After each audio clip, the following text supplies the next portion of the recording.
నమస్కారం వార్తలకు స్వాగతం నా పేరు సుప్రియ ముందుగా ముఖ్యాంశాలు బాపట్లలో ఘనంగా హనుమత్ జయంతి వేడుకలు పరిమిత స్థాయిలో పాల్గొన్న భక్తజనులు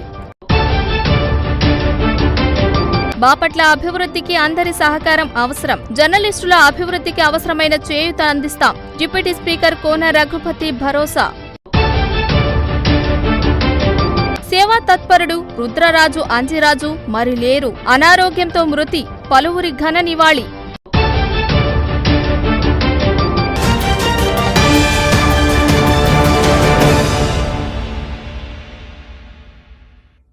బాపట్లలో హనుమాన్ జయంతి వేడుకలు ఘనంగా నిర్వహిస్తున్నారు పరిమితి స్థాయిలోనే భక్తులు ప్రత్యేక పూజల్లో పాల్గొంటున్నారు హనుమాన్ జయంతి సందర్భంగా బాపట్లలోని ఆంజనేయ స్వామి దేవస్థానంలో ప్రత్యేక పూజలు నిర్వహించారు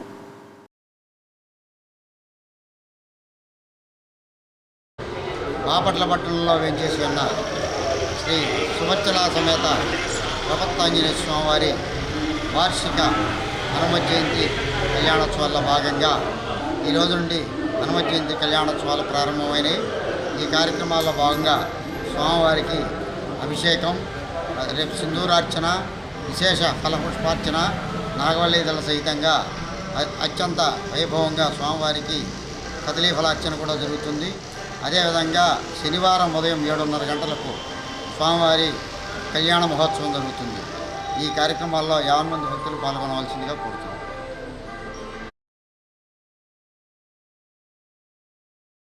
బాపట్లను అందమైన నగరంగా తీర్చిదిద్దే క్రమంలో ఎన్ని అవాంతరాలు ఎదురైనా సాధించి తీరుతామని డిప్యూటీ స్పీకర్ కోన రఘుపతి అన్నారు. ప్రజల అందరి సహకారం అవసరమని అన్నారు. ఆరోపణలు చేసేవారు సమయానుకూలంగా స్పందిస్తే ఫలితాలు బాగుంటాయన్నారు. బాపట్ల జర్నలిస్టుల ఆధ్వర్యంలో జరిగిన సభలో ఆయన ప్రసంగించారు.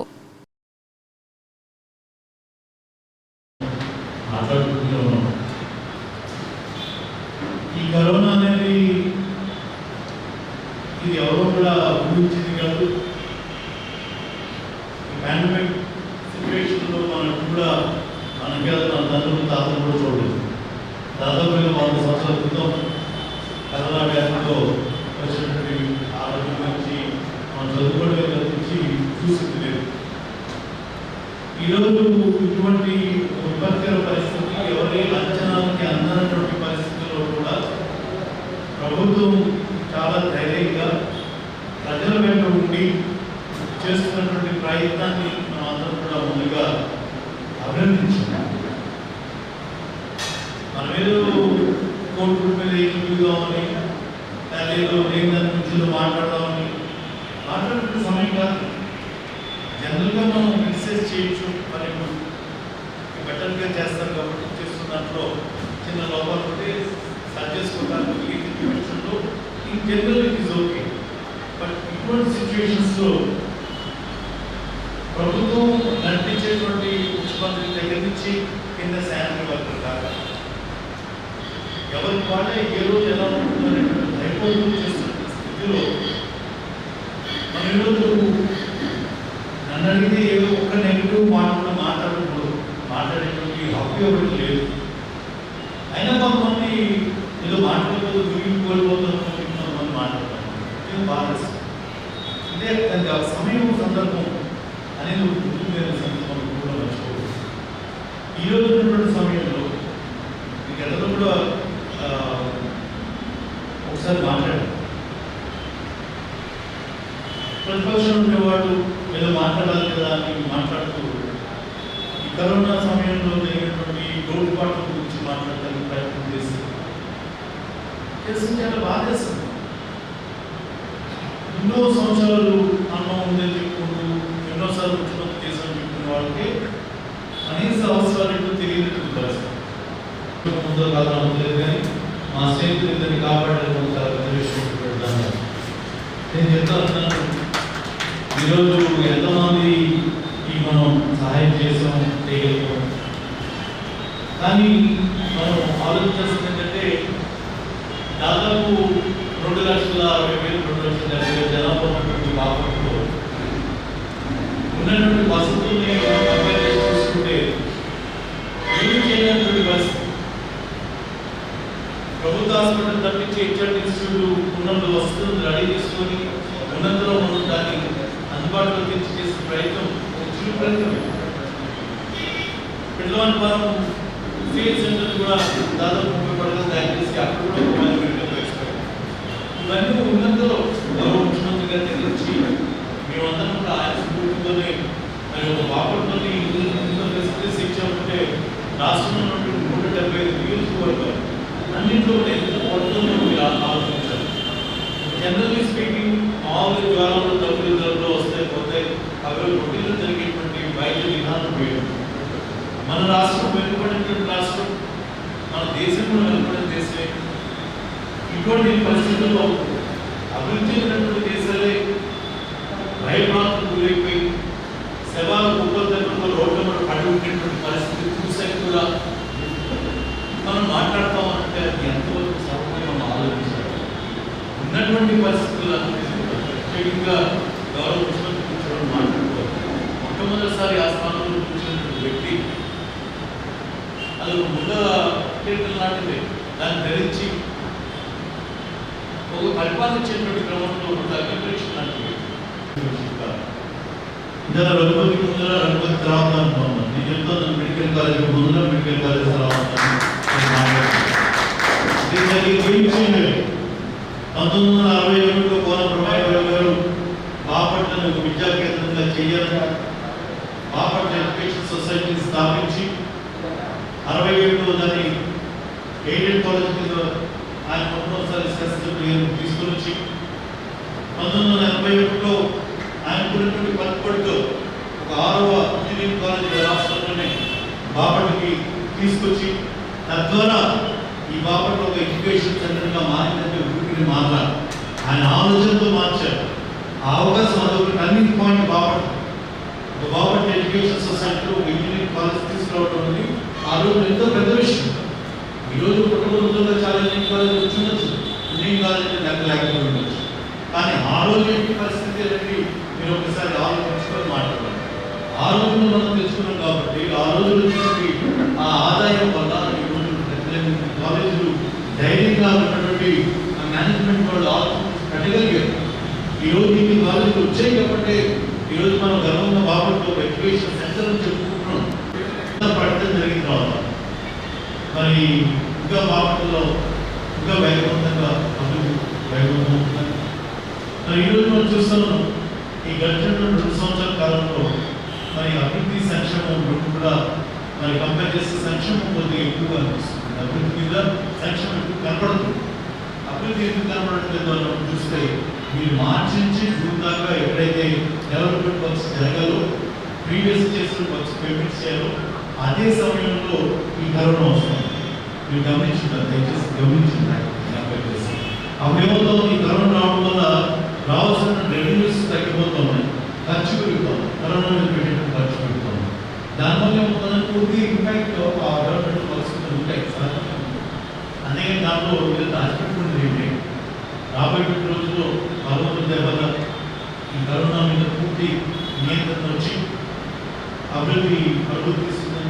తద్వారా మరి అందరం కూడా చక్కటి అభివృద్ధి చూస్తామని మనస్ఫూర్తిగా కోరుకుంటాను.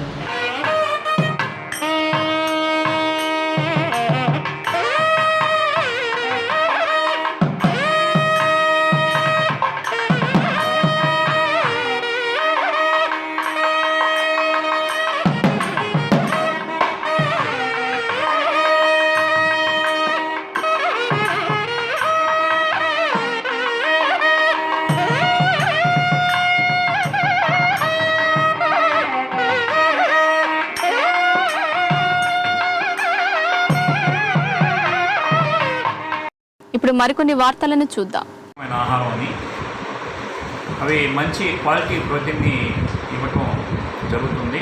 చేపలే కాకుండా రొయ్యలు, పీతలు అవి ఇష్టపడే వాళ్ళు ఉంటారు. కానీ గ్రామీణ ప్రాంతాల్లో అవి అందుబాటులో ఉండవు. ఒక్కోసారి పట్టణ ప్రాంతాలకు వెళ్ళి తెచ్చుకోవాలి. అది కూడా ఏదో ఆదివారం అలా అందుబాటులో ఉంటాయి. మరి ఈ విషయాన్ని దృష్టిలో పెట్టుకొని మన రాష్ట్ర ప్రభుత్వం అన్ని గ్రామాలకి చేపలు అన్ని వేళలా ప్రతిరోజు కూడా అందుబాటులో ఉండే విధంగా ఒక స్కీమ్ని రూపొందించడం జరిగింది. దీన్ని జనతా బజార్ స్కీమ్ అంటారు. అంటే ప్రతి గ్రామంలో కూడా ఒక చేపల మార్కెట్, చేపల దుకాణం, ఏ విధంగా అయితే చికెన్ మటన్ కోసం దుకాణాలు ఉన్నాయో అదేవిధంగా ఆ చేపలు ఎల్లవేళలా అందుబాటులో ఉండే విధంగా ఒక షాప్ని ఏర్పాటు చేయడానికి ఒక స్కీమ్ని ఏర్పాటు చేయడం జరిగింది. మరి చేపల వ్యాపారం చేసేవాళ్ళు, ఇంట్రెస్ట్ ఉన్నవాళ్ళు ముందుకొచ్చి ఈ అవకాశాన్ని ఉపయోగించవలసిందిగా కోరుతున్నాం. ఈ స్కీమ్ యొక్క వివరాలు ఏంటంటే, ఈ చేపలు అన్నవి మనకి గవర్నమెంటే సప్లై చేస్తుంది. హబ్ ద్వారా ఈ చేపల హబ్ని ఏర్పాటు జరుగుతుంది. ఆ చేపల హబ్ నుంచి మనకు కావాల్సిన చేపలు మొత్తం కూడా వాళ్ళే సప్లై చేస్తారు. లోకల్గా ఉన్న చేపలు తీసుకోవచ్చు, సప్లై లేకుంటే హబ్ నుంచి చేపలు వస్తాయి. చేపలు, పీతలు ఇంజలు వస్తాయి అన్నమాట. మరి అవి అందుబాటులో ఉంటే ప్రజలకు ఎల్లవేళ్ళ కూడా అందుబాటులో ఉండే విధంగా చేయడానికి ఈ స్కీమ్ని ఏర్పాటు చేయడం జరిగింది. ఈ రోజున మన మండలంలో ఉన్న 4 ఫిషరీస్ అసిస్టెంట్ని పిలిపించి వాళ్ళతో సమీక్ష జరిపించి అదే ఏపీఎం గారిని కూడా వచ్చారు. వాళ్ళతో మాట్లాడి ఈ బెనిఫిషరీని ఎంపిక చేయడం కోసం ఈరోజు మీటింగ్ ఏర్పాటు చేశాం. ఈ అవకాశాన్ని చేపలు అమ్మటం వృత్తిగా చేసుకునే వాళ్ళు ఉపయోగించుకోవాల్సిందని కోరుతా ఉన్నాం. ఈ స్కీమ్ కింద ₹1,00,000 స్కీమ్ ఇది. బ్యాంకు లోన్ కూడా ఇప్పించడం జరుగుతుంది. వాళ్ళు సెల్ఫ్ ఫైనాన్స్ అని చేసుకోవచ్చు స్తోమత ఉంటే. స్తోమత లేకపోతే చేయూత కింద ₹1,00,000 మనకి లోన్ కూడా ₹75,000 లోన్ కూడా ఇప్పించడం జరుగుతుంది. ఈ అవకాశాన్ని ఉపయోగించుకోవాల్సిందిగా కోరుతా ఉన్నాను. దీనికి అర్హతలు ఏంటండి? దీనికి అర్హత అన్నది ఏమీ లేదు. చేపల అమ్మటం అనే ఇంట్రెస్ట్ అంతే, వృత్తి ముందుకు వస్తే చాలు మనకి. దీనికి కులం కానీ ఇంకా తర్వాత ఏజ్ కానీ కూడా ఏం లేదు.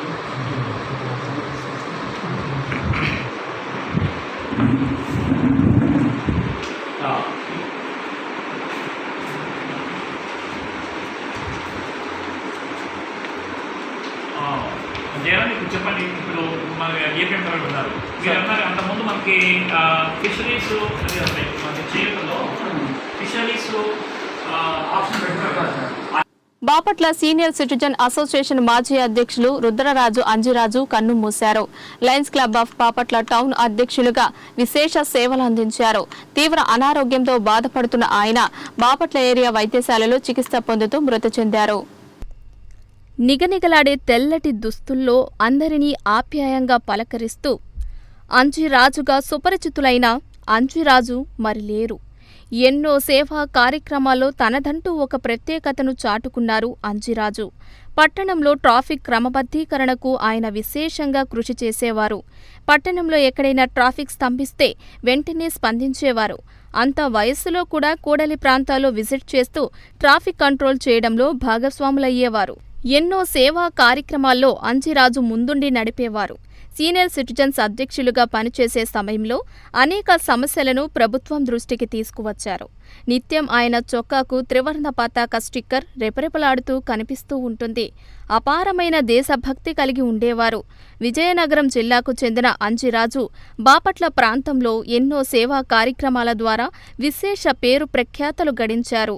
ఆయన మృతి పట్ల పలువురు రాజకీయ నాయకులు, స్వచ్ఛంద సేవా సంస్థల నిర్వాహకులు, పుర ప్రముఖులు సంతాపం వ్యక్తం చేశారు. శ్రీ సంపత్ గణపతి పరివార ఆధ్వర్యంలో హనుమత్ జయంతి ఉత్సవాన్ని నిర్వహించారు. స్వామివారికి విశిష్ట పూజ అనంతరం పేదలకు అన్నప్రసాద వితరణ కార్యక్రమం జరిగింది. కన్వీనర్ బాబు నాగేంద్ర ఆధ్వర్యంలో ఈ కార్యక్రమం జరిగింది.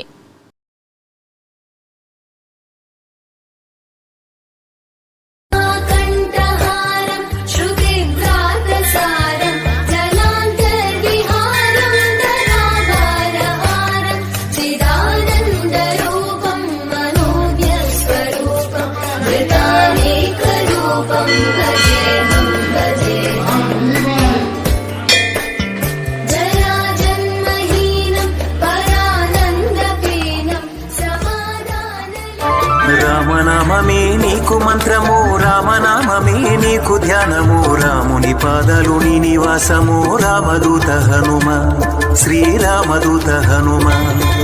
రామనామమే నీకు మంత్రము, రామనామమే నీకు ధ్యానము, రాముని పాదాలు నీ నివాసము, రామదూత హనుమ, శ్రీరా.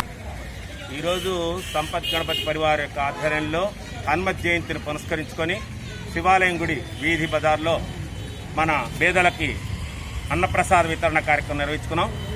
ఈ కార్యక్రమానికి కరోనా మన రాష్ట్రాన్ని, మన దేశాన్ని, మన ఊరిని బాధ పెడుతున్న ఈ బాధలో ఈ హనుమంతుల వారి జయంతి సందర్భంగా ఆ కరోనా బాధలు ఎవరికి ఉండకూడదని, ఆయురారోగ్య ఐశ్వర్యాలతో ఉండాలని, ఈ ప్రజలందరూ ఆరోగ్యంగా ఉండాలని సంపద్గణపతి వారు కోరుకుంటున్నాం. దీనికి మాకు ఇతోదకంగా సహాయ సహకారం అందించి అతని పుట్టినరోజు ఈరోజు మన విక్రమ్ ఆర్థిక సహాయంతో మనం 100 కుటుంబాలకి ఈ అన్నప్రసాద వితరణ కార్యక్రమం నిర్వహించుకున్నాం.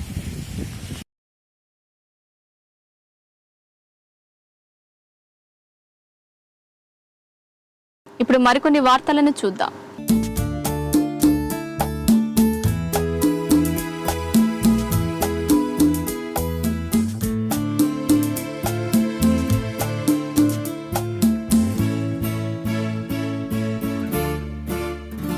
ఏ దేవిలో విరిసిన పారిజాతము, ఏ కవిలో మెరిసిన ప్రేమ గీతము, నా మదిలో నీవై నిండిపోయెనే. ఏ దేవిలో విరిసిన పారిజాతము, ఏ కవిలో మెరిసిన ప్రేమ గీతము.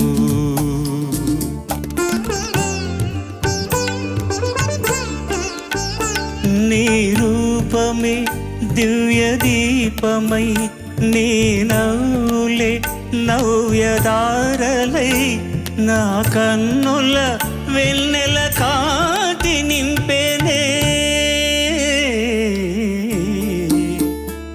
ఏ దివిలో విరిసిన పారిజాతము,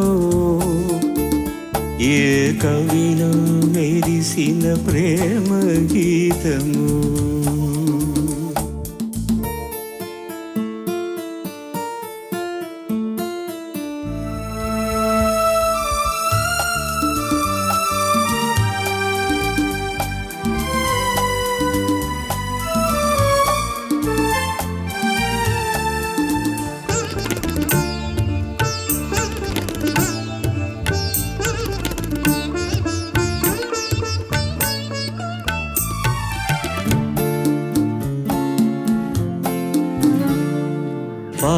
పాలబుగ్గలను లేత సిగ్గులు పల్లవించగా రావే, నీలి ముంగురులు పిల్లగాలితో ఆటలాడగా రావే. పాలబుగ్గలను లేత సిగ్గులు పల్లవించగా రావే, నీలి ముంగురులు పిల్లగాలితో ఆటలాడగా రావే. కాలి అందియలు ఘల్లు ఘల్లు మన, కాలి అందియలు ఘల్లు ఘల్లు మన రాజహంసవై రావే. ఏ దేవిలో విరిసిన పారిజాతము, ఏ కవిలో మెరిసిన ప్రేమ గీతము.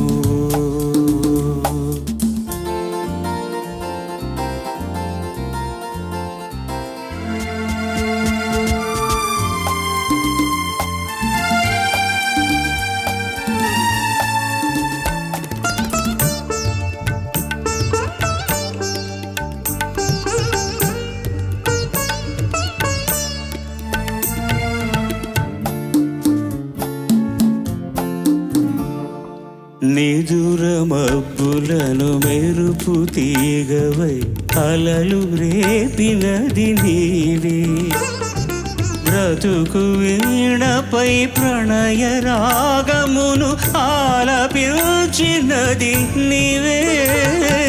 నిదుర మబ్బులను మెరుపు తీగవై అలలు రేపినది నీవే, బ్రతుకు వీణపై ప్రణయ రాగమును ఆలపించినది నీవే.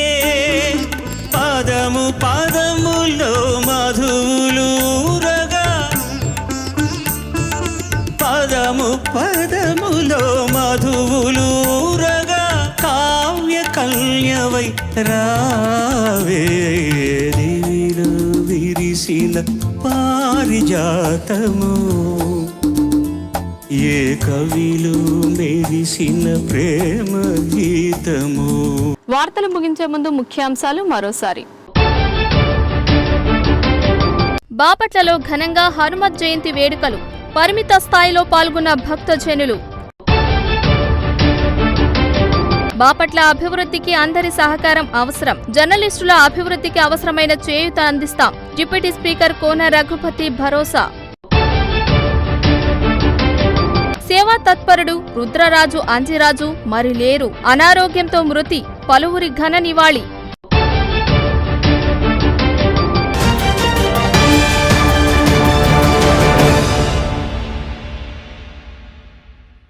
ఈ వార్తలింతటితో సమాప్తం. నమస్కారం.